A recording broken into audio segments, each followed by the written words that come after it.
हम लोगों ने पिछले दिन आईजी साहब से कहा था कि इस केस में स्थानीय स्तर पर पुलिस न्याय नहीं कर रही है, आप इसमें इंटरफेयर करके उस बेटी को, उस पीड़ित परिवार को न्याय दिलवाइए।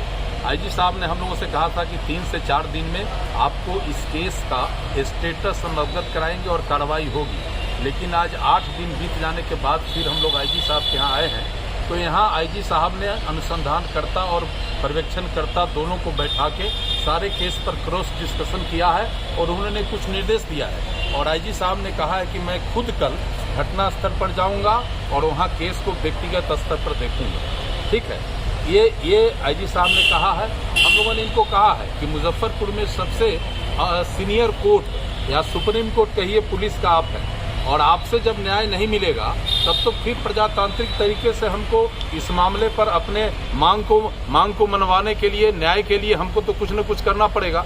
उन्होंने कहा है कि हम कल निश्चित जाएंगे और देख लीजिए बड़ा स्पष्ट है, इसमें न्याय नहीं होगा तो भूमिहार ब्राह्मण सामाजिक फ्रंट ने इसको गंभीरता से लिया है। हम जब तक न्याय नहीं होगा तब तक इस मामला को छोड़ेंगे नहीं और अंतिम दम तक इस मामले में लड़ेंगे और न्याय कराकर ही छोड़ेंगे।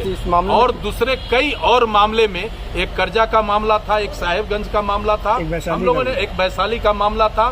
सारे मामला में आईजी साहब को हम लोगों ने कहा है कि आप कार्रवाई करिए, चूंकि लोकल स्तर पर जो स्थिति है पुलिस फेल लगती है, इसलिए अब हम बहुत इंतजार नहीं करने वाले हैं, अब हम सड़क पर उतरने की तैयारी कर रहे हैं। इस मामले में किसी की गिरफ्तारी हुई क्या सरैया को?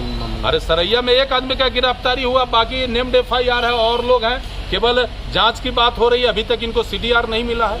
तो रिमांड सर नहीं हो रहा है, रिमांड नहीं हो रहा है। फिर आईजी साहब ने डायरेक्शन दिया है DSP को कि आप जाइए रिमांड लेकर, रिमांड पर लेकर पूछिए।